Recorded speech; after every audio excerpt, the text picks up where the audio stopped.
ഗുരുബ്രഹ്മ ഗുരുർവിഷ്ണു ഗുരുർദേവോ മഹേശ്വര ഗുരു സാക്ഷാത് പരബ്രഹ്മ തസ്മൈ ശ്രീ ഗുരവേ നമഃ.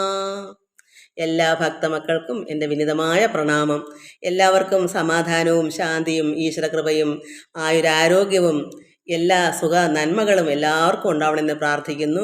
ഓം ലോക സമസ്ത സുഖിനോ ഭവന്തു. മക്കളെ, നിങ്ങളുടെ പേരുകളൊക്കെ ഞാൻ എഴുതി വച്ചിട്ടുണ്ട്. എനിക്ക് കിട്ടിയതെല്ലാം എഴുതി വച്ചിട്ടുണ്ട്. അത് നമുക്ക് ഈ ഭാഗവത കീർത്തനം കഴിഞ്ഞ പ്രാവശ്യം നമ്മൾ വായിച്ചല്ലോ. കെൽപ്പേറിനോര് യദുവംശേ പിറന്നു ഹരി മുപ്പാരുമേവ പരിപാലിച്ചു കൃഷ്ണനഥ. ഈ ത്രിലോകങ്ങളും ഭഗവാൻ യദുവംശത്തിൽ പിറന്ന് അവതരിച്ചിട്ട് നമുക്ക് എന്താ ചെയ്തത്? എല്ലാവരെയും രക്ഷിച്ചു, പരിപാലിച്ചു.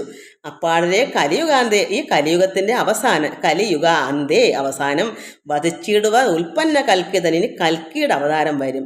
ഈ ദുഷ്ടന്മാരെല്ലാം നശിപ്പിക്കാൻ വേണ്ടി ഭഗവാൻ അവതരിക്കും എന്നാണ് ഇതിൽ പറഞ്ഞത്. നമുക്ക് അവിടെ വരെയാണ് കഴിഞ്ഞ പ്രാവശ്യം വായിച്ചത്, ഭാഗവത്തിലെ അവസാനത്തെ 4-ാം പാദം കീർത്തനം.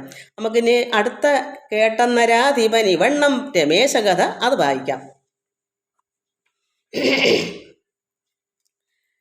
നാരായണായ നമ നാരായണായ നമ നാരായണായ നമ ഹരിശങ്കരായ നമ നാരായണ സകല സന്താപനാശന ജഗന്നാഥ വിഷ്ണു ഹരി നാരായണായ നമ. നരാധിപൻ കേട്ടന്നരാധിപൻ ഇവണ്ണം രമേശകഥ. കേട്ടന്നരാധിപൻ രാജാവ്, ഇവണ്ണം കേട്ടന്നരാധിപനി വണ്ണം രമേശകഥ. പെട്ടെന്നുറച്ചു ഭഗവത് രൂപമുള്ളിലധ കഷ്ടം കടിച്ചു മുനി വാക്യേന തക്ഷകനും ഇഷ്ടം നൃപന്നധിക നാരായണായ നമ. അതിൻ്റെ സാരം ഭഗവാൻ ഈ കഴിഞ്ഞ പ്രാവശ്യം നമ്മൾ വായിച്ച കൽക്കിയായിട്ട് ഇനി അവതരിക്കും എന്ന് പറഞ്ഞു. ഇങ്ങനെ ഭഗവാന്റെ വിഷ്ണുവിൻ്റെ അവതാര കഥകൾ കേട്ട് പരീക്ഷത്തിൻ്റെ ഹൃദയത്തിൽ ഭഗവത് രൂപം ഉറച്ചു. ഈ ശുഗമഹാമുനി 7 ദിവസം കൊണ്ട് ഭഗവത് കഥകൾ, ഭാഗവതത്തിൽ എന്തൊക്കെയാണ് ഉള്ളത് മൊത്തവും പറഞ്ഞു കേൾപ്പിച്ചു. ആരെയാ? പരീക്ഷത്തിന്. എന്താ കാരണം? ശാപം കിട്ടിയതുകൊണ്ട്. മുനി ശപിച്ചു 7-ാം ദിവസം തക്ഷകൻ കടിച്ചു മരിക്കണമെന്ന്. അപ്പോൾ അദ്ദേഹം സർവ്വം ഉപേക്ഷിച്ചിട്ട് ഗംഗാതീരത്ത് പോയിരുന്നു. ധ്യാനത്തിന് പോയപ്പോൾ അവിടെ മഹാമുനി ചെന്നു. ഇതെല്ലാം 7 ദിവസം കൊണ്ടെല്ലാം സാധിച്ചു, മോക്ഷത്തിലേക്ക് കടക്കാൻ. അതുകൊണ്ട് ഭഗവാന്റെ അവതാര കഥകളെല്ലാം കേട്ടപ്പോൾ ദിവസേന പറഞ്ഞു കൊടുക്കുമ്പോഴെല്ലാം പോരാ ഇനിയും കേൾക്കണമെന്നുള്ള ആർത്തിയായിരുന്നു. അത്രത്തോളം ഭഗവാനിൽ ഭക്തി വന്നു. ഈ ഭക്തി വന്നപ്പോഴാണ് ഇതൊക്കെ നമുക്കെന്താ അതിൽ മനസ്സിലാക്കണ്ടേ? അത്രത്തോളം പ്രേമമാകുന്ന ഭക്തി നമുക്കുണ്ടാവണം. ഇത് കഥകൾ വായിച്ച് വരുമ്പോൾ നമുക്കതുണ്ടാവും, ഇല്ലാത്തവർക്കും ഉണ്ടാകും. നമ്മൾ അതിലേക്ക് ഇഴിഞ്ഞിറങ്ങും. അപ്പോൾ ഇദ്ദേഹം അങ്ങനെ ഉള്ളിലേക്ക് ഇഴിഞ്ഞിറങ്ങി. അതപ്പോൾ എന്താ? ഹൃദയത്തിൽ ഭഗവാന്റെ രൂപം അങ്ങ് ഉറച്ചു. മുനി ശാപത്താൽ തക്ഷകൻ രാജാവിനെ കടിച്ചു. എങ്കിലും രാജാവിനത് അഹിതമായില്ല, ഒന്നും സംഭവിച്ചില്ല. ആ രാജാവിനെ വിഷം തീണ്ടി. പക്ഷേ അത് ശരീരത്ത് ആ പാപം, ആ ശാപം കിടന്ന ചെയ്തല്ല, അത് വന്നേ പറ്റൂ. പക്ഷെ അദ്ദേഹത്തിനത് ഏക്കാഞ്ഞതെന്താ? അദ്ദേഹം അതിനുമ്പേ മോക്ഷത്തിലേക്ക് കടന്നു. അതുകൊണ്ടാണ്. അത് നമുക്ക് അടുത്ത ഖണ്ഡികയിൽ അതിലുണ്ട്, അത് നമുക്ക് വായിക്കുമ്പോൾ മനസ്സിലാവും. അപ്പോൾ അത് ശാപം എന്തായാലും വന്നേ പറ്റൂ. പക്ഷെ അത് മുഖാന്തരം അദ്ദേഹം മരിക്കത്തില്ല. ഇവിടെ എന്താ കിട്ടിയത്? മോക്ഷമാണ് കിട്ടിയേക്കുന്നത്. അദ്ദേഹം ധ്യാനിച്ചുറച്ചിരിക്കുക. കാരണം അത്രത്തോളം അദ്ദേഹത്തിൻ്റെ ഉള്ളിൽ ഭഗവാന്റെ രൂപം അങ്ങ് ഉറച്ചു. നമുക്കും അതുപോലെ ആകണം. ഈശ്വരനെ ആരാധിച്ച് ഇതൊക്കെ കേട്ടും പറഞ്ഞും അങ്ങോട്ട് ചോദ്യോത്തരങ്ങൾ ഇരുകൂട്ടരും ഭക്തന്മാർ തങ്ങൾ ഈ ഭഗവാന്റെ കഥകൾ പറയുകയും പറഞ്ഞു കൊടുക്കുകയും ചോദ്യോത്തരങ്ങളൊക്കെ അങ്ങോട്ടും ഇങ്ങോട്ടും ആകാം. അങ്ങനെ ഇരിഞ്ഞിറങ്ങണം. നമ്മുടെ ഹൃദയത്തിൽ പരമാത്മാവ് ഉറയ്ക്കണം. നമ്മുടെ ഹൃദയത്തിൽ ഈശ്വരനെ ഇരുത്തണം. അപ്പോൾ നമുക്കും ഇതുപോലെ പരീക്ഷത്തിനെ പോലെ നമുക്കും ആകാം. നമുക്ക് അടുത്ത ശ്ലോകം വായിക്കാം. കൈവല്യമായ അളവു വന്നരാധിപനു ദിവ്യം പെരുമ്പറ മുഴങ്ങി ഗംഭീരരവം. ഈ വണ്ണമില്ലൊരുവനെന്നും പുകഴ്ന്ന മുനി വൃന്ദം നടന്നു ഹരിനാരായണായ നമ. കൈവല്യമായ അളവു വന്നരാധിപനു ദിവ്യം പെരുമ്പറ മുഴങ്ങി ഗംഭീരരവം. ഗംഭീരം ഈ ഇത്രയും കൈവല്യം വന്ന് തക്ഷകൻ തീണ്ടിയെങ്കിലും അദ്ദേഹം എന്താ അനുപേ സാധിച്ചു, കൈവല്യം ആയി. അപ്പോഴെന്തു വന്ന് ദിവ്യം പെരുമ്പറൊക്കെ അങ്ങ് മുഴങ്ങി ഗംഭീരമായിട്ട്. ഈ വണ്ണമില്ലൊരുവൻ എന്നും പുകഴ്ന്ന് മുനിവൃന്ദം നടന്നു ഹരിനാരായണായ നമ. മുനിമാരെല്ലാം എന്താ പറയുന്നത്, ഈ വണ്ണം ഇതുപോലെ ആർക്കും സംഭവിച്ചിട്ടില്ല. ഒരു രാജാവ്, ലോകം മൊത്തം പാലിച്ചുകൊണ്ട് നടന്ന ഒരു രാജാവ്, നല്ല രാജ്യഭരണം, ഇതെല്ലാം ഇട്ട് തെളിച്ച് ഈ ശാപം കിട്ടിയതിന് ശേഷം 7 ദിവസം അപ്പം മകനെ ഇതെല്ലാം ഏൽപ്പിച്ച് സർവ്വത്തിൽ നിന്നും വിടുതൽ എല്ലാം ത്യജിച്ചിട്ടാണ് അദ്ദേഹം ധ്യാനിക്കാനായിട്ട്. എന്തായാലും 7 ദിവസത്തിനകം മരണമുണ്ടെന്ന് ഉറപ്പാണ്. അപ്പോൾ അദ്ദേഹം പോകേണ്ടടുത്തേക്ക് പോകണമെന്ന് അദ്ദേഹം കരുതി. ആ ധ്യാനത്തിലും മഹാമുനി കൊടുത്ത ഈ ഉപദേശങ്ങളെല്ലാം കേട്ട് ഭഗവാനെ ഉള്ളിലങ്ങ് ആക്കി ഇദ്ദേഹം. പിന്നെ അവിടെ എന്ത് ഭയക്കാനാ, പിന്നെന്താ, ആനന്ദമല്ലേ. ഭഗവാൻ ഉള്ളിലായത് നമുക്ക് മരണത്തിൻ്റെ ഭയം ഉണ്ടാവില്ലല്ലോ. ഈശ്വരൻ നമ്മളെ ഉള്ളിലുണ്ടെങ്കിൽ നമുക്ക് മരണഭയം ഉണ്ടാവുകയില്ല. നമുക്ക് സന്തോഷം ആനന്ദമാണ്. മരണം കേൾക്കുമ്പോഴേ സന്തോഷം ഉണ്ടാകും. അതാണ് ഒരു ഭക്തൻ. അതുപോലെ ഇദ്ദേഹത്തിനും അങ്ങനെ തന്നെയായി. ഇതുപോലെ ആരും ഉണ്ടായിട്ടില്ല എന്ന് പുകഴ്ന്ന് മുനിവൃന്ദങ്ങളെല്ലാം നടന്ന് പറഞ്ഞു. ഇതുപോലെ അത് പെരുമ്പറ മുഴങ്ങി എല്ലാവരും ആരവം. അതുപോലെ അതാണ് ആ നാമത്തിൽ. കൊണ്ടാടുവോർക്കും ഇത് കേൾക്കുന്നവർക്കും ഉടനുണ്ടായി വരും ഗതി പരീക്ഷത്തിനെന്ന വിധം. പണ്ടേ മഹാമുനി ചമച്ചു പുരാണം അത് കൊണ്ടെന്നതോർക്ക ഹരി നാരായണായ നമ. നമുക്ക് വേണ്ടിയാണ് ഈ മഹാമുനി പുരാണം ചമച്ച. അപ്പോൾ പരീക്ഷത്തിന് എങ്ങനെ വന്നു, അതുപോലെ ബാക്കി നമ്മളെല്ലാം ഇനി ഇങ്ങനെ കിടക്കുക. നീണ്ടൊരു നിര ഇങ്ങനെ ഉണ്ട്. പോകെ നമ്മളിവിടം വരെ എത്തി നമുക്കും ആ പരീക്ഷത്തിനെ പോലെ ആകണം. കൊണ്ടാടുവോർക്കും ഇത് കേൾക്കുന്നവർക്ക് ഇതൊക്കെ ആരാണ് ഇത് പറയുകയും കേൾക്കുകയും അങ്ങനെ ചെയ്യുന്ന ആ ഗതി, അദ്ദേഹത്തിന് വന്ന ഗതി, ആ മോക്ഷഗതി എല്ലാവർക്കും കിട്ടണം. അത് മഹാമുനി എന്തിനാ ഇത് ചമച്ചത്, ഈ പുരാണം കൊണ്ടെന്ന്. അത് പണ്ടേ മഹാമുനി ചമച്ചു പുരാണം അത് കൊണ്ടെന്നത് ഓർക്ക. നമുക്കൊക്കെയാണിത്, നമുക്ക് ആവശ്യത്തിനാണിത് ചെയ്തേക്കുന്നത്. അത് നമ്മൾ മനസ്സിലാക്കണം. നമുക്കും അങ്ങനെ പരീക്ഷത്തിനെ പോലെ ശ്രവണം. മഹാമുനികൾ നമുക്കും നല്ല നല്ല ഭക്തന്മാർ പറയുന്ന കേൾക്കണം. ഇന്നിപ്പം മഹാമുനിക്ക് പകരം അതുപോലെ എവിടെയെങ്കിലും ആരെങ്കിലും ഉണ്ടെങ്കിൽ ഇത് കേൾക്കുകയും ഇതൊക്കെ വായിക്കുകയും ഒക്കെ ചെയ്യുമ്പോൾ നമുക്കും അതുപോലെ സായുജ്യം അടഞ്ഞ് ഭഗവത് കഥകൾ പറയുന്നവർക്കും കേൾക്കുന്നവർക്കും സൽഗതിയും ഉണ്ടാകും. അതിനുവേണ്ടിയാണ് മഹാമുനിയായ വ്യാസൻ ഭാഗവത പുരാണം നിർമ്മിച്ച് എന്ന് മനസ്സിലാക്കണം. നമുക്ക് വേണ്ടിയാണെന്ന് മനസ്സിലാക്കണം. കോർത്തോരു സൂക്തി മണി പോലുള്ള ഭാഗവതം ഓർത്താൽ ഇതിനു സമമില്ലൊന്നുമെന്നറിക. തീർത്ഥങ്ങൾ കൊണ്ട് ഒഴിയാതുള്ള പാപം അതു തീർത്തിടുമെന്നറിക. നാരായണായ നമ. അതായത് ഭാഗവത പുരാണം സുഭാഷിതങ്ങളായ മുത്തുകൾ കോർത്തിണക്കിയതാണ്. സുഭാഷിതം നല്ല ഭാഷ. ഇതിനകത്ത് എന്താ മുത്തുമണി പോലെയാണ് ഓരോ വാക്കുകളും. ഭാഗവത പുരാണങ്ങളെല്ലാം സുഭാഷിതങ്ങളായ മുത്തുകൾ കോർത്തിണക്കിയതാണ്. ഇതിന് തുല്യമായി വേറൊന്നും തന്നെയില്ല. പുണ്യതീർത്ഥങ്ങൾ കൊണ്ട് നശിക്കാത്ത പാപത്തെ ഭാഗവതം നശിപ്പിക്കും. നമുക്ക് കഴിഞ്ഞ ജന്മങ്ങളുടെ ചെയ്ത ദോഷങ്ങളോ ഈ ജന്മം ചെയ്ത ദോഷങ്ങളോ പാപങ്ങളിങ്ങനെ കിടക്കും. ആരെങ്കിലും ശപിച്ചതോ എന്തോ ആയിക്കൊള്ളട്ടെ, ഇത് എവിടെയൊക്കെ പോയി തൊഴുതാലോ ഏത് പുണ്യതീർത്ഥത്തിൽ പോയി മുങ്ങി കുളിച്ചാലോ അത് മാറത്തില്ല. അതുകൊണ്ട് അതാ പുണ്യതീർത്ഥങ്ങൾ കൊണ്ട് നശിക്കാത്ത പാപത്തെ ഭാഗവതം നശിപ്പിക്കും. ഈ ഭാഗവതം അത്രമാത്രം ഔഷധമാണ്. ഈ കലികാലത്തിൽ വിഷം മാറാൻ, ഈ ദുരിതം, ഈ ലോകത്തിൽ എന്തെല്ലാം ശാപങ്ങളും എന്തെല്ലാം വിഷമങ്ങളും ദുരിതങ്ങളും എല്ലാം നമുക്ക് ഏറ്റിട്ടുണ്ടെങ്കിലും അത് മൊത്തവും മാറാനുള്ള ദിവ്യ ഔഷധമാണ് ഭാഗവതം. അതുകൊണ്ട് അത് വേറെങ്ങും പോയി പുണ്യതീർത്ഥത്തിലെങ്ങും പോയി കുളിച്ചെന്ന് കരുതി കാരണം കുളിച്ചാൽ നമ്മുടെ പുറത്ത് വെള്ളം വീഴത്തല്ലേ ഉള്ളൂ. ഇത് ഇഴിഞ്ഞിറങ്ങണം. ഭഗവാന്റെ കഥകൾ ഭക്തിപൂർവ്വം നമ്മുടെ ഉള്ളിലേക്ക് ഇഴിഞ്ഞിറങ്ങണം. അമൃത് പാനം ചെയ്യുക എന്നാണ് പറഞ്ഞത്. പരമാനന്ദ അമൃതം പാനം ചെയ്താൽ നമുക്ക് സർവ്വദോഷങ്ങളും പാപങ്ങളും എല്ലാം ഒഴിഞ്ഞു പോകും. അത് ഭാഗവതം പോലെ മറ്റൊന്നും ഇല്ല. അതാണ് ഇതിൽ പറയുന്നത്. അടുത്ത ഖണ്ഡിക നമുക്ക് വായിക്കാം. കൗതൂഹലം മനസ്സി മറ്റൊന്നിലിത്ര നഹി വേദാന്തസാരം അത് കേൾപ്പുണ്ടു ഭാഗവതം. വേദം വ്യസിച്ച മുനി മോദം വരാഞ്ഞു പുനരേതച്ചകാരകില. നാരായണായ നമ. നാരായണായ നമ. നാരായണായ നമ. നാരായണായ നമ. നാരായണായ നമ. നാരായണ സകല സന്താപനാശന ജഗന്നാഥ വിഷ്ണു ഹരി. നാരായണായ നമ. ഇത് മനസ്സിൽ ഭാഗവത ശ്രവണം കൊണ്ടുണ്ടാകുന്നിടത്തോളം ആനന്ദം മറ്റൊന്നും കൊണ്ട് ലഭിക്കുന്നതല്ല. സത്യമായൊരു കാര്യം അനുഭവസ്ഥർക്ക് മാത്രമേ ഇത് മനസ്സിലാവൂ. നമ്മുടെ മനസ്സിൽ ഈ ഭാഗവത്തിലെ കഥകൾ കേൾക്കുന്തോറും പോരാ പറയുന്ന ചില മക്കൾ പറയുന്നത് എന്താ, അത് അങ്ങനെയാ, അത് കേൾക്കുന്തോറും ഇനി അത് പരീക്ഷിത് മഹാരാജാവ് ഇങ്ങനെയാ മഹാബലിയുടെ വീണ്ടും വീണ്ടും അതെങ്ങനെയാ ഇതെങ്ങനെയാന്ന് വീണ്ടും വീണ്ടും ഇങ്ങനെ ചോദിച്ചുകൊണ്ടേയിരുന്നു. അദ്ദേഹം സന്തോഷം കൊണ്ട് പറഞ്ഞുകൊണ്ട് കൊടുത്തുകൊണ്ടിരുന്നു. അതുകൊണ്ട് അദ്ദേഹം സായുജ്യം പ്രാപിച്ച് മനസ്സിൽ ഭാഗവത ശ്രവണം ഇത് ശ്രവണം കേൾക്കുക, കേട്ടാൽ അങ്ങനെ കൊണ്ടുണ്ടാകുന്നത്തോളം കേട്ടാൽ അതെങ്ങനെ നമുക്ക് അത്രത്തോളം ആനന്ദം മറ്റൊന്നുകൊണ്ട് ലഭിക്കുന്ന ഇതിനകത്തൊരു പ്രത്യേക ആനന്ദം തന്നെയാണ്. അത് വേറൊന്നും കൊണ്ട് നമുക്ക് കിട്ടത്തില്ല.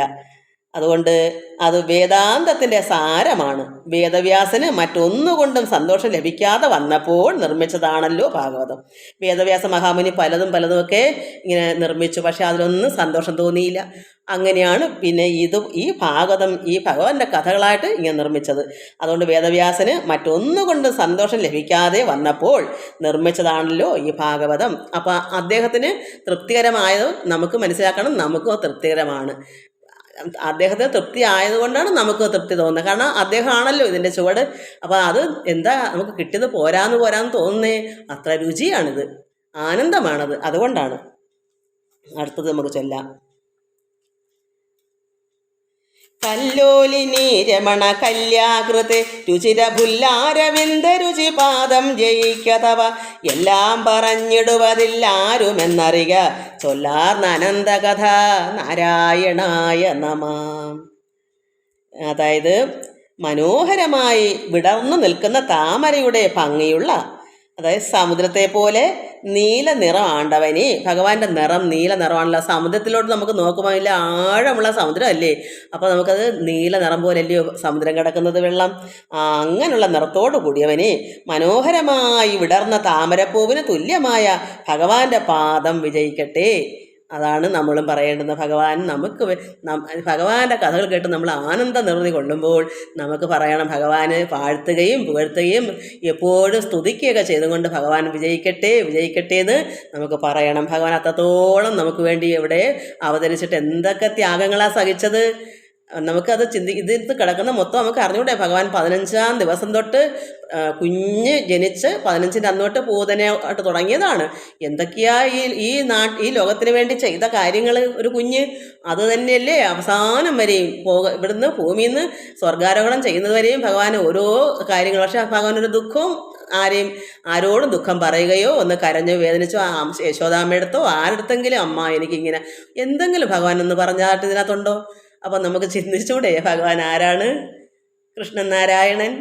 അപ്പോൾ മനോഹരമായി വിടർന്ന താമരപ്പൂവിന് തുല്യമായ ഭഗവാന്റെ പാദം വിജയിക്കട്ടെ എന്ന് നമുക്കും പറയണം. അവസാനമില്ലാത്തതായ ഭഗവാന്റെ അവതാര കഥകളെല്ലാം പറയാൻ ആർക്കും കഴിയത്തുമില്ല. കാരണം അത്രത്തോളം പറഞ്ഞാൽ തീരത്തില്ല. ഭഗവാന്റെ കഥ ആർക്കും അവസാനിപ്പിച്ച് പറഞ്ഞു തീർക്കാൻ പറ്റുന്നതല്ല. നമ്മളെക്കാൾ ഒക്കുന്ന എന്തെങ്കിലുമൊക്കെ അതൊക്കെ നമ്മൾ അത്രയും മതി, ഓരോന്നും വേണ്ട. അത് ആരാലും സാധ്യമല്ല. ഭഗവാന്റെ കഥകൾ വർണ്ണിക്കാൻ ആർക്കും സാധ്യമല്ല. അതുകൊണ്ട് നമുക്ക് അല്പം ഭഗവാനോടുള്ള പ്രേമവും ഭക്തിയും അത്രത്തോളം സ്നേഹ ആരാധനകൾ ഭഗവാനെ വാഴ്ത്തി സ്തുതിച്ച് നമ്മുടെ ഉള്ളത്തിൽ ആ രൂപം നമ്മുടെ ഉള്ളത്തിൽ പരീക്ഷത്തിന് എങ്ങനെ കിട്ടി അത് നമുക്കുണ്ടാവണം. നാരായണായ നമ എന്നുള്ള മന്ത്രപദം ആരെങ്കിലും ജപതു ചേരും മുകുന്ദപദം തീരാതെ സംസ്കൃതി വിഷം തീരുമെന്നറിയ മാലോകരേ ജപത നാരായണായ നമ നാരായണായ നമ നാരായണായ നമ നാരായണായ നമ ഹരിശങ്കരായ നമ നാരായണ സകല സന്താപനാശന ജഗന്നാഥ വിഷ്ണു ഹരിനാരായണായ നമ. അതായത് നാരായണായ നമ എന്ന മന്ത്രം ആര് ജപിച്ചാലും അവർ ഭഗവത് പാദങ്ങളോട് ചേരും. മറ്റൊന്നുകൊണ്ടും നശിക്കാത്തതായ സംസാര വിഷം. സംസാരം വെച്ചാൽ ഈ ലോകം സംസാരം എന്നാണ് പറയുന്നത്. സംസാരം എന്ന് വെച്ചാൽ നമ്മൾ വാഗൊണ്ട് പറയുന്ന സംസാരമല്ല. ഈ ലോക ജീവിതം, ഈ പുറമേയുള്ള ബാഹ്യമായ ലൗകികമായ ഈ ലോകത്തിൽ ഇതെല്ലാം വിഷമാണ്. അതോടെ അവസാനിക്കുക എങ്ങനെയാ? ഭഗവാന്റെ പാദങ്ങളിൽ ചേരുന്ന മറ്റല്ലാത്ത ഒരു കാര്യം കൊണ്ടും ഈ ദുഃഖ ദുരിതങ്ങൾ ഈ സംസാര വിഷം ഒന്നുകൊണ്ടും അതോടെ അവസാനിക്കുക. എങ്ങനെയാണ്? ഭഗവാന്റെ മന്ത്രം നാരായണായ നമ എന്ന മന്ത്രം ജപിച്ചാൽ ആര് ജപിച്ചാലും ഭഗവാൻ പാദങ്ങളോട് ചേരും. അല്ലാതെ വേറെ ഒന്നുകൊണ്ടും നശിക്കാത്തതായ സംസാര വിഷം അതോടെ അവസാനിക്കുകയും ചെയ്യും. മഹാലോകരെ, നിങ്ങൾ നാരായണ മന്ത്രം ജപിക്കുവിൻ. അതാണ് നമുക്ക് എല്ലാവർക്കും തങ്ങളിൽ പറഞ്ഞു കൊടുക്കണം, അറിയാത്തവർക്ക് കൂടി പറഞ്ഞു കൊടുക്കണം. കാരണം സമയം അങ്ങ് നഷ്ടപ്പെട്ടു പോകുന്നു. ഈ സമയം പോകുന്നത് പിന്നെ തിരിച്ചു കിട്ടുന്നതല്ല. പെട്ടെന്ന് നമ്മളെല്ലാം വയസ്സായി നമ്മളങ്ങ് പോകുന്നു. നമ്മൾ വരുന്ന ഇനി പിൻഗാമികൾ അവർക്കിതൊക്കെ ഇത് കൊടുക്കണം. നമ്മുടെ മക്കൾക്കും മറ്റുള്ളവർക്കും സഹോദരങ്ങൾക്കും എല്ലാം ഇത് പറഞ്ഞ്, കാരണം എല്ലാവരും അറിയട്ടെ. കാരണം അവരും നന്നായി ജീവിക്കട്ടെ, അവർക്കും ആനന്ദം അനുഭവിക്കണ്ടേ. അത് നമ്മൾ ഓരോരുത്തർക്ക് പറഞ്ഞു കൊടുക്കാതെ എങ്ങനെ അറിയും? എല്ലാവർക്കും ഇത് പറഞ്ഞു കൊടുക്കണം. എല്ലാവരും നാമം ജപിക്കൂ എന്ന് പറയണം. നാരായണായ നമ മന്ത്രം നമ്മൾ ആര് ജപിച്ചാലും ഭഗവത്പാദങ്ങളോട് ചേരും. മറ്റൊന്നുകൊണ്ടും നശിക്കാത്തതായ സംസാര വിഷം അതോടെ അവസാനിക്കും. നമ്മൾ അമ്പലത്തിൽ പോയാലോ പുണ്യതീർത്ഥത്തിൽ പോയി കുളിച്ചാലോ ഒന്നും ഈ ഉള്ളിൽ ഭഗവാനെ ഇരിക്കാൻ പറ്റത്തില്ല. ഭഗവാനെ ഇരുത്തണമെങ്കിൽ നമ്മൾ ധ്യാനത്തിൽ കൂടിയും ആരാധനയിൽ കൂടിയും പ്രേമമാകുന്ന ഭക്തിയിൽ കൂടി മാത്രമേ നമുക്ക് ഈ ഭഗവത് കഥകൾ കേൾക്കുകയും സജ്ജനങ്ങൾ പറഞ്ഞ ഇതിൻ്റെ കഥകളൊക്കെ സജ്ജനങ്ങൾ പറഞ്ഞു തരുമ്പോൾ അത് നമ്മൾ മനസ്സിൽ ഉള്ളിലേക്ക് ഇഴിഞ്ഞിറങ്ങി അങ്ങനെയാണ് ഭക്തി വർദ്ധിക്കും. ഭക്തി വർദ്ധിച്ചു വരുമ്പോഴേ നമ്മുടെ ഉള്ളിൽ ഈശ്വരൻ വസിക്കും. അപ്പം നമ്മുടെ ഉള്ളിൽ ഈശ്വരരൂപം ഉറയ്ക്കും. അങ്ങനെ ഇത് മാറത്തുള്ളൂ. എന്ത് മാറും? പാപങ്ങളെല്ലാം മാറും, കഴുകിക്കളയും. ഉള്ളിലിരിക്കുന്ന എന്ത് പാപവും ഒന്നും. കാരണം എങ്ങനെയാ പരീക്ഷത്തിൻ്റെ ആ ശാപം പോയതെങ്ങനെയാ? അല്ലെങ്കിൽ അദ്ദേഹം ധ്യാനിക്കാതെയും ഇത് കേൾക്കാതിരുന്നെങ്കിൽ അദ്ദേഹം എങ്ങനെ മൃത്യു എങ്ങനെ പോയേനെ? വിഷമേറ്റ് മരിച്ചു പോകത്തില്ലേ? അദ്ദേഹത്തിന് വിഷം ഏറ്റു, അതിനു മുമ്പേ അദ്ദേഹം മോക്ഷം പ്രാപിച്ചില്ലേ? അതുകൊണ്ട് നമുക്കും അതാണ് ആവശ്യം. എന്ത് രോഗമായി കിടന്നാലും നമുക്ക് അതിൽ കൂടെ ഒരു മരണം വേണ്ട. നമുക്ക് ഭഗവാനിൽ തന്നെ ചേർന്ന് പോകുന്നതാണ് നല്ലത്. എല്ലാവർക്കും നമസ്കാരം. കഴിഞ്ഞ ഒത്തിരി ദിവസത്തെ എല്ലാ മക്കളും എല്ലാത്തിൽ നിന്നും, കാരണം ഞാൻ ഇടുന്ന ഒത്തിരി കാര്യങ്ങളുണ്ട്. നാരായണീയവും ഭാഗവതം, ഭഗവത്ഗീത, പിന്നെ അഹിംസ പരമോധർമ്മ, യോഗവും സിദ്ധിയും, പിന്നെ എന്തൊക്കെയോ ഉണ്ട് നാമങ്ങൾ. ഇതിലെല്ലാം ഓരോ കമൻസുകൾ ഇടുന്ന മക്കളുടെയൊക്കെ പേരുകൾ ഇടയ്ക്കിടയ്ക്കൊക്കെ ഓരോന്ന് പണ്ടൊക്കെ ഇട്ടതിനകത്തൊക്കെ തന്നെ ഇപ്പോഴും അതൊന്നും എനിക്ക് കിട്ടത്തില്ല. ഇപ്പം ഇത് എഴുതിയതിന് ശേഷം ഒരു മകളുടെ പേര് വന്നു, ഷീന ബാബു എന്നാണ് തോന്നുന്നു. ആ മകളുടെ പേര് അങ്ങനെയാന്ന് തോന്നുന്നത്. ഇതത് എഴുതിയില്ല, അത് ഇന്നാണ് കണ്ടത്. ഇത് ഇന്നലെ എഴുതി വെച്ചതാണ്. അപ്പോൾ ഷീന ബാബുവിന് മുമ്പേ അങ്ങ് പറയാം. ഷീന ബാബു, രാധാ ശിവാനന്ദൻ, ഗീതാ നായർ, ശ്രീല, ജഗദമ്മ, നിർമ്മല പവിത്രൻ, രുക്മിണി മോഹൻ, ജയ അനിൽ, ബിജു, ജയശ്രീ ബാബു, ജിഷ്ണു പിള്ളൈ, മണി നായർ, നിർമ്മല രമേഷ്, സുധാ രാജേന്ദ്രൻ, ഉണ്ണികൃഷ്ണൻ നായർ, സ്മിത, സുധാ സൂരജ്. അത് ക്ലാസ് നന്നായിരുന്നെന്ന് പറഞ്ഞ മകള്, എന്താ പറയുക, രാമായണത്തിൻ്റെ അബിക നായർ പേരങ്ങനാന്ന് തോന്നുന്നു. നാരായണി അമ്മ, ഒരു ബ്ലസ്സാന്ന്, അതറിയത്തില്ല പേര്. പത്മകുമാരി, ദേവി, രാഗിണി നാരായണൻ, കലജ ഗോപാലകൃഷ്ണൻ, ശുഭകുമാരി, സുധാമണി, ശ്രീവിദ്യ, രാധാകുമാരി, അജിത, ശാരദ, ജനാർദ്ദനൻ, അഖില, ഉഷ KR. നല്ല നല്ല കമൻസുകളാണ്. ഉഷയുടെ അത് ആലപ്പുഴയെന്നാന്ന് തോന്നുന്നു എന്നുള്ള എന്നെ വിളിച്ച് പറഞ്ഞായിരുന്നു. നല്ല ഒരു എല്ലാവരുടെയും കമൻസുകൾ ഭഗവാനെ അർപ്പിച്ചു. കാരണം ഇതിൻ്റെ കർത്താവ് നമ്മളെക്കൊണ്ട് ചെയ്യിക്കുന്നതും കേൾപ്പിക്കുന്നതും മക്കളെല്ലാം കേൾക്കുന്നതും ഞാനിത് പറയുന്നതും എല്ലാം എല്ലാം പരമാത്മാവാണല്ലോ. അപ്പോൾ ഇതെല്ലാം ആരെ ഏൽപ്പിക്കണം? ഭഗവാനെ. ഈ പേരുകളും ഇത് തരാത്ത പേരുകളും ഇത് ആരെല്ലാം വായിക്കുന്നു അവരെല്ലാവരെയും ഭഗവാനിൽ അർപ്പിക്കുന്നു. കാരണം നമുക്ക് എല്ലാം ഈശ്വരാർപ്പണമായാണ് ചെയ്യേണ്ടത്. ഒന്നും നമ്മൾ ഫലം ആഗ്രഹിച്ചല്ലല്ലോ. ആർക്കെങ്കിലും കൊടുക്കണം ചിന്ത മാത്രമേ എനിക്കുള്ളായിരുന്നു, ഒരാൾക്കെങ്കിലും. അത് ഭഗവാൻ കുറേ മക്കൾ കേൾക്കാനായിട്ട് തയ്യാറായി. ഇങ്ങനെ അത് എല്ലാം ഈശ്വരൻ്റെ കഴിവ്. നമുക്ക് യാതൊരു കഴിവുമില്ല, നമുക്ക് അറിവില്ല, ഒന്നിനും ആളുമല്ല. പക്ഷേ ഇതെല്ലാം ചെയ്യുന്നതും ചെയ്യിപ്പിക്കുന്നതും ഇത് എല്ലാം കർമ്മവും കർത്താവും എന്താ പറയുക ക്രിയയും എല്ലാം ഭഗവാൻ തന്നെയാണ്. അതുപോലെ നമ്മുടെ എന്ത് ജോലി ആയാലും ഭഗവാനിൽ അർപ്പിക്കുക. എല്ലാവർക്കും നമസ്കാരം. നമുക്കിനി ഭാഗവതം വായിക്കാം. നമ്മൾ ഇന്ദ്രദർപ്പഹരണമാണ് വായിച്ചുകൊണ്ടിരുന്നത്. അതിലെന്താ വായിച്ചത്? ഒടുക്കം പിന്നെ ഓരോരുത്തർ ചെയ്യുന്ന കർമ്മങ്ങളെ പറ്റിയാണ് പറഞ്ഞത്. കർമ്മഭോക്താവ് ജീവാത്മാവ് അറിയണം. നമുക്ക് എന്താണ് നമ്മുടെ കർമ്മങ്ങൾ, അതിന് എന്തായാലും ചെയ്യുന്നതിന് അതിന് ഭോക്താവ് ആരാ? നമ്മുടെ ഇരിക്കുന്ന ജീവാത്മാവാണ്. കർമ്മങ്ങൾ പുണ്യമിശ്രം പാപമാകുന്നു. ബ്രാഹ്മണൻ, അത് നമ്മൾ വായിച്ചതിന് അത്ര നീട്ടി വായിച്ചാൽ സമയം കിട്ടത്തില്ല. അപ്പം എന്താ കർമ്മങ്ങൾ കൊണ്ട് തന്നെ പരിപാലിച്ച് കർമ്മമത്രേ സർവ്വ വസ്തുക്കളും നിർണം. നമ്മളിവിടെ കർമ്മം കൊണ്ടാണ് നമ്മൾ വീണ്ടും വീണ്ടും ജനിക്കുകയും മരിക്കുകയും ചെയ്യുന്നത്. നമ്മുടെ കർമ്മവാസന പോലെയാണ് മരണവും ജനനവും. ആ വാസന കിടക്കുമ്പോൾ വീണ്ടും വീണ്ടും ജനിച്ചാൽ പിന്നെ മരണമുണ്ടല്ലോ. അതുകൊണ്ട് എന്നാണ് നമ്മുടെ കർമ്മം അവസാനിക്കുന്നത് അപ്പോഴേ നമുക്ക് മോക്ഷത്തിലേക്ക് പോകാൻ പറ്റും. അതുകൊണ്ടാണ് ഭഗവാൻ പറയുന്നത്, അതിനോട് കൊടുക്കുന്ന ഉപദേശം എന്താ, ഫലേച്ഛ കൂടാതെ ആഗ്രഹങ്ങളില്ലാതെ കർമ്മം ചെയ്യുക, എന്നിട്ട് ഭഗവാനിൽ അർപ്പിച്ച് ചെയ്യുക. അപ്പം നമ്മളായിട്ടൊന്നും ചെയ്യുന്നതുമില്ല, നമ്മൾ ഫലം ആഗ്രഹിക്കുന്നതുമില്ല. ഫലം ആഗ്രഹിക്കാതെ എന്തൊക്കെയോ കണ്ണി കാണുന്ന കർമ്മങ്ങൾ അങ്ങ് ചെയ്തു പോകുന്നു. ഏത് കർമ്മമായാലും ഒരു ആഗ്രഹവും ഇല്ല. അപ്പോൾ പിന്നെ നമുക്ക് കർമ്മത്തിൻ്റെ ഫലത്തിന് ആഗ്രഹമില്ല, പിന്നെ നമ്മൾ ജനിക്കേണ്ടി വരത്തില്ലല്ലോ. ജനിക്കണമെങ്കിൽ ജനിച്ചാൽ മതിയല്ലോ. അതുകൊണ്ട് ഭഗവാൻ പറയുന്നു, കർമ്മങ്ങൾ കൊണ്ട് തന്നെ പരിപാലിച്ച് കർമ്മമത്രേ സർവ്വ വസ്തുക്കളും നിർണം.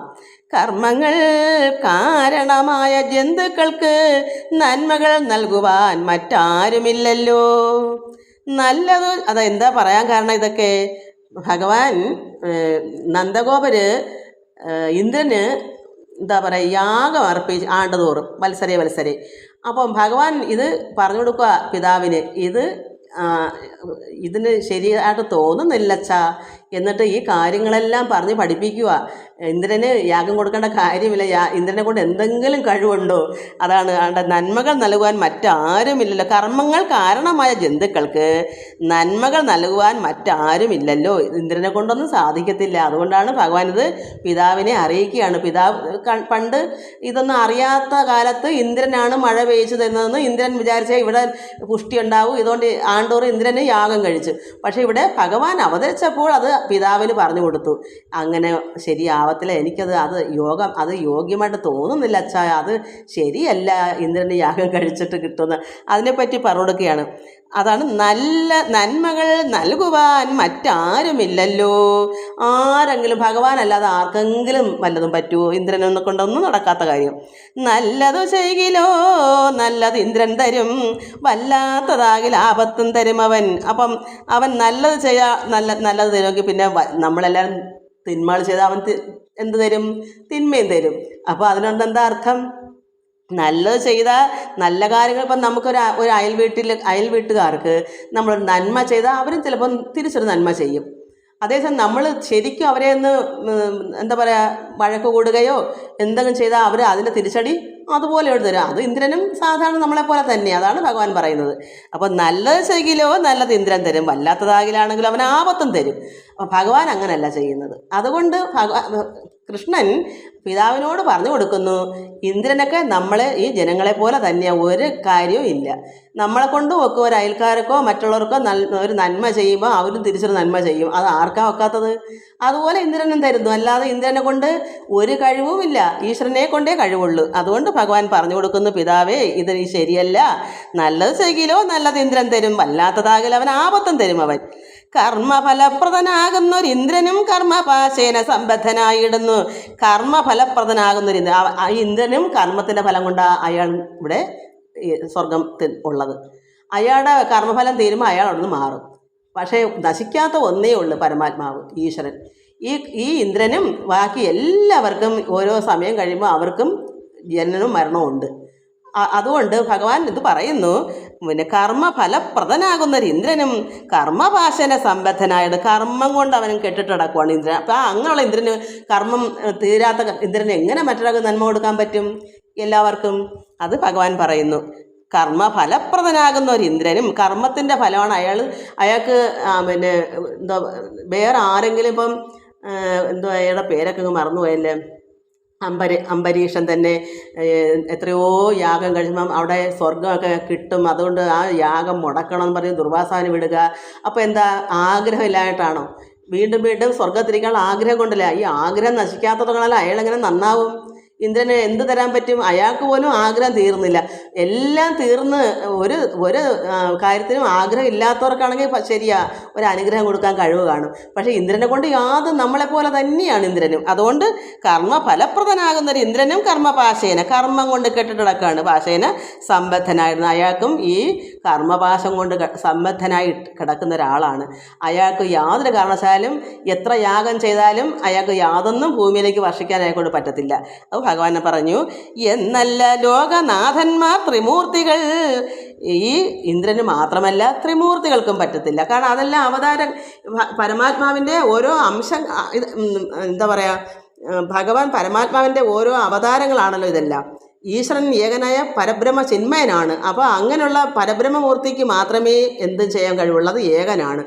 ഇതൊക്കെ മറ്റതെല്ലാം ഇവിടെ വിഷ്ണു ശിവൻ ഇതൊക്കെ അതിൽ നിന്നുണ്ടായതാണ്. അപ്പോൾ എന്നല്ല, അതാ ഇന്ദ്രന് മാത്രമല്ല ലോകനാഥന്മാർ ത്രിമൂർത്തികൾ എന്നിവരൊക്കെയും കർമ്മവശരല്ലോ, അവരും കർമ്മം ആയിട്ട് കഴിയുന്നവരാണ്. അപ്പോൾ അവർക്കും സാധ്യമല്ല. വല്ലാതെ അത് ചെയ്തു വാഴും ജനത്തിന് നല്ലതു നൽകുവാൻ ഇന്ദ്രനാളാകുമോ? വല്ലാതെ അത് ചെയ്തു വാഴും ഈ നമ്മൾ ജനങ്ങളെല്ലാം വല്ലാത്തതാണ് ചെയ്യുന്നത്. നന്മ ചെയ്യുന്നത് എത്ര പേരുണ്ട് ലോകത്തെല്ലാവരും? തിന്മ ചെയ്യുന്നവരാ. നന്മ കുറച്ച് ചെയ്യുന്നവരും കാണും, ബാക്കി മൊത്തം തിന്മ. അങ്ങനെയാണ് ലോക ജീവിതം. ജനങ്ങൾ അങ്ങനെയുള്ളവരാ. അതുകൊണ്ട് നല്ലത് വല്ലാതെ അത് ചെയ്ത് വാഴുന്ന ഈ ജനത്തിന് നല്ലത് നൽകുവാൻ ഇന്ദ്രനെ കൊണ്ട് പറ്റുമോ? ആളാകുമോ? ആകയാൽ കർമ്മവശരാം ജനങ്ങൾക്ക് പാകാരിയാൽ എന്ത് സാധ്യമെന്നുള്ളതും ഭഗവാൻ കൃഷ്ണൻ കുഞ്ഞാണെങ്കിലും അച്ഛന് പറഞ്ഞു. അതുകൊണ്ട് കർമ്മവശരായ ജനങ്ങൾക്ക് പാകാരി ഇന്ദ്രനെ കൊണ്ട് എന്ത് സാധ്യമെന്നുള്ളത് ഒരു കാര്യം സാധ്യമല്ല അച്ഛാ. ഈ ജനങ്ങളെല്ലാം കർമ്മവശരാൽ ഓരോരോ കാര്യങ്ങൾ ജനനം എടുത്തു വരുന്നവരാണ്. ഓരോ കർമ്മം കൊണ്ടാണ്, കർമ്മത്തെ തന്നെ ആഗ്രഹിച്ച് കിടന്നാണ് ജനങ്ങൾ മൊത്തം ഈ ലോകം. അങ്ങനെയുള്ള ജനങ്ങൾക്ക് പാകാരിയാൽ ഈ ഇന്ദ്രനെ കൊണ്ട് എന്ത് സാധ്യം? തൽക്കുല ദേവതമാരെ ഭജിപ്പവർക്കൊക്കെ ശുഭമെന്ന് ചൊല്ലുന്നു വേദങ്ങൾ. ഭഗവാൻ പറയുന്നു, തൽക്കുല ദേവതമാരെ, അവനവൻ്റെ നമുക്കിപ്പം നമ്മളൊരു ഗ്രാമത്തിലാണെങ്കിൽ ആ ഗ്രാമമാണ് നമുക്കെല്ലാം തരുന്നത്. അവിടെ നമ്മൾ പരമാത്മാവായ ഈശ്വരന് അവിടെ യാഗം കഴിക്കുക. ഇന്ദ്രനല്ല കൊടുക്കേണ്ടത്. ഈ പ്രപഞ്ചത്തിൽ പരമാത്മാവ് ചൈതന്യമൂർത്തി ഉണ്ട്. അപ്പോൾ അങ്ങനെ ഓരോ ഗ്രാമങ്ങളിൽ, അതുകൊണ്ടാണ് എല്ലായിടും അമ്പലങ്ങൾ വെച്ചിട്ട് പൂജകൾ ചെയ്യുന്നത്. പണ്ടിത് ഭഗവാൻ പറഞ്ഞു കൊടുത്തത് മനസ്സിലാക്കിയിട്ടാണ് അങ്ങനെ ചെയ്യുന്നത്. അപ്പോൾ എന്ത് പറയാം, തൽക്കുല ദേവതമാരെ ഭജിപ്പവർക്ക് എന്ത് വരും? ഒക്കെ ശുഭമെന്ന് ചൊല്ലുന്നു വേദങ്ങൾ. അപ്പം നമ്മളെല്ലാം ഈ കുടുംബ അമ്പലങ്ങളിലൊക്കെ പോകുന്ന എന്താ, അവനവൻ്റെ കുടുംബത്ത് നമ്മൾ താമസിക്കുന്ന സ്ഥലമാണല്ലോ കുടുംബം. അപ്പോൾ അവിടെ വേണം നമ്മൾ എന്തും. അവനവൻ്റെ അമ്പലത്തിലാണ് വഴിപാടും എല്ലാം. അല്ലാതെ ആ അമ്പലം ഇട്ടിട്ട് വേറെ സ്ഥലത്തല്ല ചെയ്യേണ്ടത്. ഇന്ന് ഒരുപാട് പേര് സ്വന്തം മുറ്റത്തെ മുല്ലയ്ക്ക് മണം ഇല്ലാത്തതുപോലെ ഈ അവനവൻ്റെ അമ്പലമെല്ലാം അവിടെ ഇട്ടിട്ട് ദൂരെ എവിടെയെങ്കിലും പോകും. അവിടെ ഒരുപാട് ശക്തി ഉണ്ടെന്നും പറഞ്ഞ് അങ്ങനെ പോകും. പക്ഷെ നമ്മുടെ അമ്പലത്തിൽ ചെയ്യാതെ എങ്ങോട്ടും പോക്കൂടാ. അതാണ് തൽക്കുല ദേവതമാരെ ഭജിപ്പവർക്ക് ഒക്കെ ശുഭമെന്ന് ചൊല്ലുന്നു വേദങ്ങൾ. അങ്ങനെ ചെയ്യുന്നവർക്ക് ശുഭം കിട്ടും. തൽക്കുല ദൈവങ്ങളെ ഉപേക്ഷിച്ചു തെളിയുന്നില്ല. ഉപേക്ഷിച്ചുടൻ ധിക്കാരമോട് മറ്റന്യരെ പൂജിക്കിൽ. അപ്പം തൽക്കുല ദൈവങ്ങളെ അവനവൻ്റെ നാട്ടിൽ നമ്മൾ താമസിക്കുന്ന ഇടത്ത് ഈശ്വരാരാധന ചെയ്യാതെ പൂജിക്കാതെ ഭഗവാനെ ആരാധിക്കാതെ മറ്റ് അന്യരെ പൂജിക്കൽ. അന്യ സ്ഥലത്ത് പോയാൽ ഈ അമ്പലം ഇവിടെ നമ്മുടെ നാട്ടിൽ നമ്മുടെ കുടുംബാമ്പലം കളഞ്ഞിട്ട് ദൂരെ എവിടെയെങ്കിലും അന്യ അമ്പലത്തിലാണ് ശരിക്കും ശക്തി എന്ന് പറഞ്ഞാൽ അങ്ങോട്ട് പോയാൽ ഇവിടെ പോകാതെ അങ്ങനെ മറ്റ് അന്യരെ പൂജിക്കൽ സിദ്ധിക്കയില്ല. ഗുണം എന്നതും അല്ല, സിദ്ധിക്കും ആപത്തിന് എളുതായി വരും. അപ്പോൾ എന്ത് വരും? യാതൊരു ഗുണവും കിട്ടത്തുമില്ല. എന്ത് വരും? പിന്നെ ആപത്തുണ്ടാകും. അതുകൊണ്ടാണ് ഇന്ന് ശബരിമലയിലൊക്കെ പോകുന്നത്. എവിടെ പോയിട്ടാണ് പോകുന്നത്? അവനവൻ്റെ അമ്പലത്തിൽ പോയി തൊഴുതിട്ടേ ശബരിമലയ്ക്ക് പോകുള്ളൂ. കാരണം മുറ്റത്തെ അവൻ എപ്പോഴും നമ്മുടെ നാട്ടിൽ എല്ലാം നമുക്ക് വേണ്ടി ഭഗവാനോട് ആരാധിച്ചും പൂജിച്ചും വെച്ചേക്കുന്ന ഈശ്വരനെ പോയി കാണാതെ, ഈശ്വരൻ ഏകനാണെങ്കിലും എല്ലായിടവും നിറഞ്ഞിരിക്കുന്ന ഭഗവാനെ എപ്പോഴും നമ്മുടെ അടുക്കലുള്ളത് കാണാതെ ദൂരെ ശബരിമലയ്ക്ക് പോകുന്ന തെറ്റല്ലേ? ആപത്തുണ്ടാകും. ഗുണമൊന്നും ഉണ്ടാകത്തില്ല, ആപത്തുണ്ടാകൊണ്ടാണ്. ഒരുപാട് ഇന്ന് ഞാനും ചിന്തിച്ചിട്ടുണ്ട്, എന്താ ഈ മലയ്ക്ക് മാലയിട്ട് കെട്ടൊക്കെ നിറച്ച് തല ഇരുമുടിയൊക്കെ എടുത്ത് വെക്കുമ്പോൾ അവനവൻ്റെ അമ്പലത്തിലൊക്കെ പോയി ആ വഴിയാണ് പോകുന്നത്. അപ്പോൾ ഞാൻ അന്നൊക്കെ ചിന്തിച്ചിട്ടുണ്ട് ഇങ്ങനെ. അപ്പോൾ ഇതായിരുന്നു കാരണം. ഞാനതിപ്പോൾ മനസ്സിലാക്കുന്നത് എനിക്കാരും പറഞ്ഞു തന്നിട്ടില്ല. എൻ്റെ മനസ്സിൽ ഇതിപ്പോൾ തോന്നിയത് ഇങ്ങനെയാണ് ചെയ്യുന്നത്, അതായിരിക്കും സംഭവമെന്ന്. അപ്പം എന്താ പറഞ്ഞ, തൽക്കുല ദൈവങ്ങളെ ഉപേക്ഷിച്ചിട്ട് ധിക്കാരമോട് മറ്റ് അന്യരെ പൂജിക്കിൽ. അതായത് നമ്മുടെ മുറ്റത്തെ അമ്പലത്തിലെ ദേവനെയോ ദേവിയോ ആണെങ്കിൽ അവിടെ പോയി പൂജിക്കുകയും വഴിപാടൊക്കെ നടത്തി സന്തോഷമായിട്ട് വേണം നമുക്ക് ശബരിമലയിൽ പോകാനോ പളനി പോകാനോ മറ്റെവിടെ പോകണമെങ്കിലും, ഗുരുവായൂരായാലും ദൂരെ പോകണമെങ്കിൽ പോകാം. പക്ഷേ മുറ്റത്തത് മറന്നിട്ട് പോകൂടാ. അതെന്ത് വരും, ഗുണവും കിട്ടത്തില്ല. അവിടെ നിന്ന് ഭഗവാൻ ചിന്തിക്കുന്നില്ല. എങ്കിലും എൻ്റെ മുറ്റത്ത് എന്നോടൊപ്പം കളിച്ചും ചിരിച്ചിരിക്കുന്ന കുട്ടികളാണ് അവർ, ഭഗവാൻ ചിന്തിക്കുന്നതാണ്. എന്നിട്ട് അവർ എന്നെ ഒന്ന് കാണാതെ പോയേക്കുന്നങ്ങ് ദൂരെ. അപ്പോൾ നമുക്ക് ആപത്തുണ്ടാവത്തില്ലേ? അപ്പോൾ ധിക്കാരമോട് മറ്റന്യരെ പൂജിക്കൽ സിദ്ധിക്കയില്ല, ഗുണം എന്നതും അല്ല സിദ്ധിക്കും, ആപത്തിനല്ലതായി വരും, ആപത്തും കൂടെ ഉണ്ടാവും, ഒരു ഗുണവും കിട്ടത്തുമില്ല. എങ്ങനെയെന്ന് വെച്ചാൽ, നാരിമാർ ഭർത്താവിനെ വെടിഞ്ഞ് അന്യനാം പുരുഷം ചേർന്ന പുഞ്ചലി പോലെയാം. കാരണം നാരിമാർ, സ്ത്രീകൾ സ്വന്തം ഭർത്താവിനെ വെടിഞ്ഞിട്ട് അന്യപുരുഷനെ ചേർന്ന പുഞ്ചലി, അത് വേശ്യ പോലെയാണ്. അപ്പോൾ എത്രമാത്രം അതിനകത്ത് ആഴത്തിൽ ചിന്തിക്കണം നമ്മൾ. സ്വന്തം ഭർത്താവിനെ കണ്ടിട്ട് ചില സ്ത്രീകൾ എന്താ പറയുക, വേറെ അന്യപുരുഷന്മാരുടെ പോകുന്നത് പോലെയാണ് ഈ സ്വന്തം അമ്നോൻ്റെ വീട്ടിൻ്റെ അടുത്തുള്ള അമ്പലത്തിൽ പോകാതെ അന്യ അമ്പലത്തിൽ പോകുമ്പോൾ ഇതുപോലെയാണ്. അപ്പോൾ അത് തെറ്റല്ലേ? എത്രമാത്രം ഇതൊക്കെ വായിച്ച് പഠിക്കണ്ടേ ജനങ്ങൾ? അതുകൊണ്ട് എന്ത് വരും, അങ്ങനെ പോയാലോ ഒരു ഗുണവും കിട്ടത്തുമില്ല, ആപത്തും ഉണ്ടായി വരും. അതാണ് ഇവിടെ പറയുന്നത്. നാരിമാർ ഭർത്താവിനെ വെടിഞ്ഞ് കളഞ്ഞിട്ട് അന്യനാം പുരുഷൻ ചേർന്ന പുഞ്ചലി പോലെ, പുഞ്ചലിച്ച വേശ്യയെ പോലെയാണെന്ന്.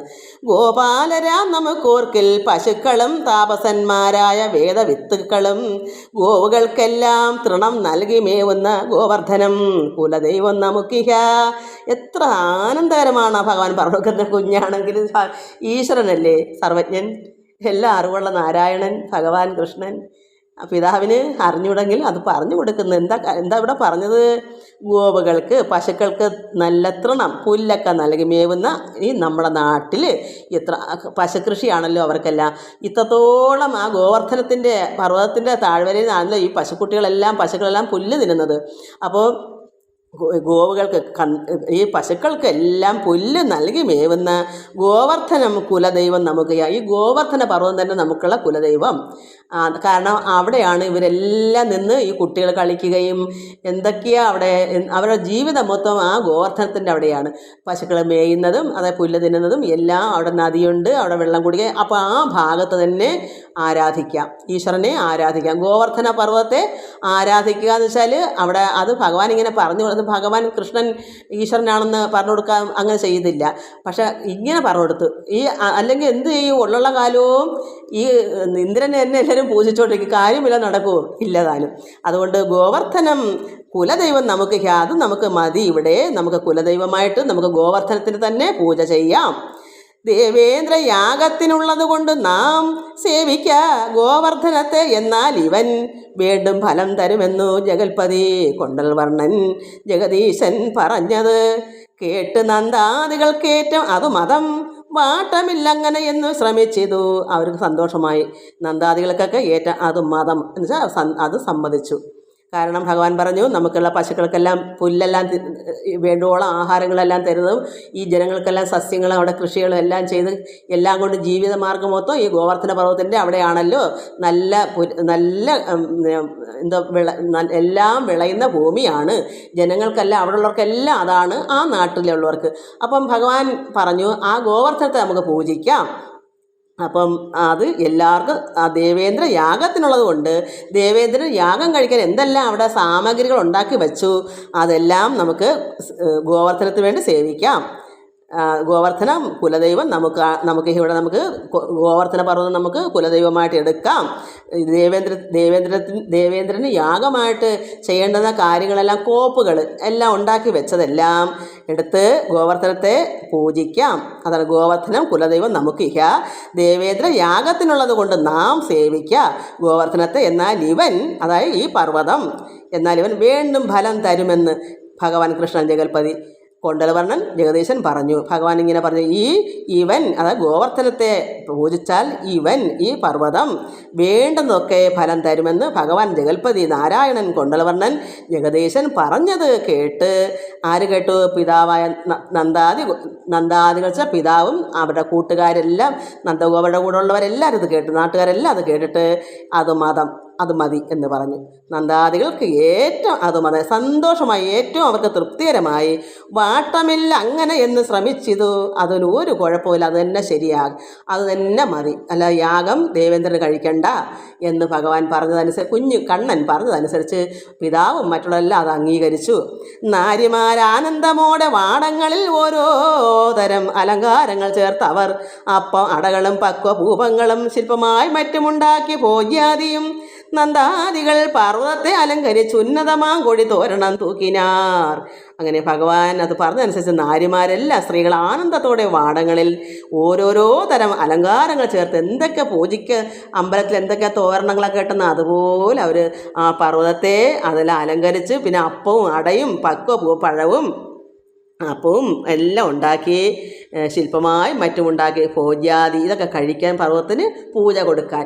പർവ്വതമാണ് ഈശ്വരൻ. അങ്ങനെ ഭഗവാൻ പറഞ്ഞു കൊടുത്ത് നമുക്ക് അത് മനസ്സിലാക്കാം. നമുക്കും ഒരു കല്ലിനെ വെച്ച് നമ്മൾ പൂജിക്കുന്നില്ലേ, ഭഗവാൻ അവിടെ പർവ്വതത്തെ പൂജിക്കുന്നു. വിഗ്രഹമായിട്ട് നമ്മൾ കല്ല് പ്രതിഷ്ഠ എന്തെങ്കിലും ഒരു ചിലർ എത്രയോ ഒരു വൃക്ഷച്ചോട്ട് പൂജിക്കുന്നു. ഒരു വൃക്ഷം ഈശ്വരനാണെന്ന് കണ്ട് എങ്ങനെ വേണമെങ്കിലും നമുക്ക് പൂജിക്കാം. അവിടെ ഭഗവാൻ ഗോവർദ്ധ പർവ്വതത്തെ അങ്ങനെ വച്ചു. ഇത് മതി, നമുക്ക് ഈശ്വരനായിട്ട് അവിടെ യാഗം കഴിക്കാം. ഇന്ദ്രന് കൊടുത്തിട്ട് എന്താ കാര്യം? ഇന്ദ്രനും കർമ്മവശം കൊണ്ട് ജനിക്കുകയും മരിക്കുകയും ചെയ്യുന്ന ആളാണ്. അദ്ദേഹത്തിനെ പോലും നന്നാക്കാൻ പറ്റാത്ത ഒരാൾ വേറെ ജനങ്ങൾക്ക് കൊടുക്കാൻ പറ്റുമോ എന്തെങ്കിലും? എല്ലാം തൃപ്തികരമായിരിക്കുന്ന ഒരേ ഒരു വസ്തു പരമാത്മാവിന് മാത്രമേ എന്തും ചെയ്യാൻ പറ്റൂ. അദ്ദേഹത്തിന് എല്ലാം നിറവാണ്, ഒന്നും പോരാതെയില്ല, ഒന്നും എല്ലാം സമമാണ്. ഏറ്റക്കുറച്ചിലൊന്നുമില്ലാത്ത ഒരേ ഒരു വസ്തു പരബ്രഹ്മം മാത്രമേ ഉള്ളൂ. അല്ലാതെ ഈ ഇന്ദ്രനോ ത്രിമൂർത്തികൾക്കോ ഒന്നും നടക്കാത്ത കാര്യം ഈശ്വരനെ ഉള്ളൂ. അതുകൊണ്ട് ഭഗവാൻ ഇതെല്ലാം പറഞ്ഞു കൊടുത്ത് നമുക്ക് ഗോവർദ്ധനെ പൂജിച്ചാൽ നമുക്ക് കുലദൈവമായിട്ട് എന്നാൽ നമുക്ക് ദോഷം ഉണ്ടാവത്തില്ല. വേണ്ടതൊക്കെ പർവ്വതം തരുകയും ചെയ്യും. എന്താ നന്നായി പശുക്കൾക്ക് മേയുള്ള പുല്ല് കിട്ടും, മറ്റ് കൃഷി ചെയ്യാനുള്ള എല്ലാ കാര്യങ്ങളും മഴയും ഒക്കെ തരും. അതുകൊണ്ട് നമുക്ക് പർവ്വതത്തെ തന്നെ പൂജിക്കാം. നാരിമാരെല്ലാം ആനന്ദത്തോടെ അവരെന്തൊക്കെ അലങ്കാരങ്ങളൊക്കെ വെച്ച് അപ്പവും അടയും മലരും പഴവും എല്ലാം ശില്പമായി മറ്റുമൊക്കെ ഉണ്ടാക്കി ഭോജ്യാദി കഴിക്കുന്നത് ഭഗവാൻ നേദിക്കാനുള്ളത് പർവ്വതത്തിൽ പൂജിക്കുമ്പോൾ ഭഗവാൻ കൊടുക്കണ്ടേ. അതുകൊണ്ട് നന്ദാദികൾ പർവ്വതത്തെ അലങ്കരിച്ച് ഉന്നതമാൻ കൊടി തോരണം തൂക്കും. നല്ല ഇഷ്ടം പോലെ അത്രത്തോളം കേമമായിട്ട് അവർ അതെല്ലാം കൊടിയൊക്കെ തോരണം തൂക്കിനാർ. വാദ്യം പലതും വധിപ്പിച്ചു മേളിച്ചത് ആദ്യനാ കൃഷ്ണനോടും ഒരുമിച്ച് അവർ ഭഗവാനോട് ചേർന്ന് നിന്നുകൊണ്ട് അവരെല്ലാം ചെയ്തു. വാദ്യവും വധിപ്പിച്ചു മേളിച്ച ആദ്യനാം ഭഗവാനോട് ഒരുമിച്ചവർ ഗോകുലത്തെയും അലങ്കരിച്ചങ്ങനെ ഗോവർദ്ധനത്തെയും 3 വലം വച്ച് വന്ദികൾ നാദവും വേദധ്വനി ഹോമം. അതായത് വന്ദികൾ വെച്ചാൽ സ്തുതി പാഠകർ. പ്രാർത്ഥന ഓരോ സ്ഥലങ്ങളിൽ ഇങ്ങനെ പൂജ ഒക്കെ ചെയ്യുമ്പം പ്രാർത്ഥിക്കാൻ പ്രത്യേകിച്ച് ആൾക്കാരുണ്ടല്ലോ. ആ വന്ദികൾ നാദവും വേദധ്വനി ഹോമം. നന്ദാദി ഗോകുലവാസികൾ ഘോഷവും, നന്ദാദി ഗോകുലവാസികളെല്ലാം നല്ല ഘോഷവും. അങ്കനമാരുടെ നൃത്തഗീതങ്ങളും മംഗലധൂപാദീപാദികൾ കൊണ്ടുടൻ പായസം അപ്പം അടകൾ അനവധി മായമന്യെ വച്ച് പൂജിച്ചത് കണ്ട് മായമന്യെ ഒരു കളങ്കമില്ലാതെ അത്രമാത്രം നിർമ്മലമായി വൃത്തിയോടുകൂടി ഭക്തിയോട് ശുദ്ധിയോടുകൂടി തന്നെ അവർ പായസവും അപ്പം അടകൾ അതാണെന്ന് നമ്മൾ ഇന്ന് ഈ ലോകം മൊത്തവും അതുകൊണ്ടാണ് നമുക്ക് മനസ്സിലാക്കണം. എല്ലാ ഇപ്പോൾ ഭജന നടത്തുന്നത് മലരും പഴവും അടയും ശർക്കരയും പഞ്ചസാരയും കരിക്കും എല്ലാം വെച്ച് നമ്മൾ നേദിക്കുന്നില്ലേ. ഇത് ഭഗവാൻ പറഞ്ഞ വാക്കാണ്. ഇത് ഭാഗവതം വായിച്ച മഹാത്മാക്കളാണ് ഇതൊക്കെ ചെയ്യുന്നത്. ഇപ്പോഴൊക്കെ ഞാൻ മനസ്സിലാക്കാം, അച്ഛനൊക്കെ അന്ന് ഇങ്ങനെ ചെയ്തൊക്കെ ഇത് വായിച്ച് മനസ്സിലാക്കിയിട്ടാണ്.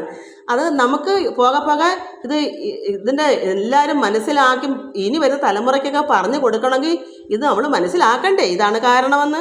അതുകൊണ്ട് അവിടെ എല്ലാവർക്കും സന്തോഷമായി പായസം അപ്പം അടകൾ അനവധി മായമന്യെ വച്ച് പൂജിച്ചത് കണ്ട് മോദേന കൃഷ്ണനും പർവ്വതം ഭേദിച്ചു പാദാദികേശ അതിസ്ഥൂല രൂപനായി പർവ്വതാകാരനായി നിന്നു നിവേദ്യാദി സർവവും ഭക്ഷിച്ചു പർവ്വതം ഞാനെന്നും. അപ്പോൾ സ്പീഡ് സമയം പോയി, കാരണം അത്രയും കൂടെ വായിക്കാമെന്ന് കരുതി. എന്താ വെച്ചാൽ നല്ലൊരു ഇതാണ്. ഭഗവാൻ എന്ത് ചെയ്തു? ഭഗവാനാണ് ഇതെല്ലാം കഴിച്ചത്. ഈശ്വരൻ ഇന്ന് കണ്ണൻ ആരാ? അതുകൊണ്ട് ഭഗവാൻ ഇതെല്ലാം ഇത് പൂജിച്ചപ്പോൾ മോദേന സന്തോഷത്തോടെ ഭഗവാൻ കൃഷ്ണൻ എന്ത് പർവ്വതം ഭേദിച്ചു. എങ്ങനെ ഭേദിച്ചു?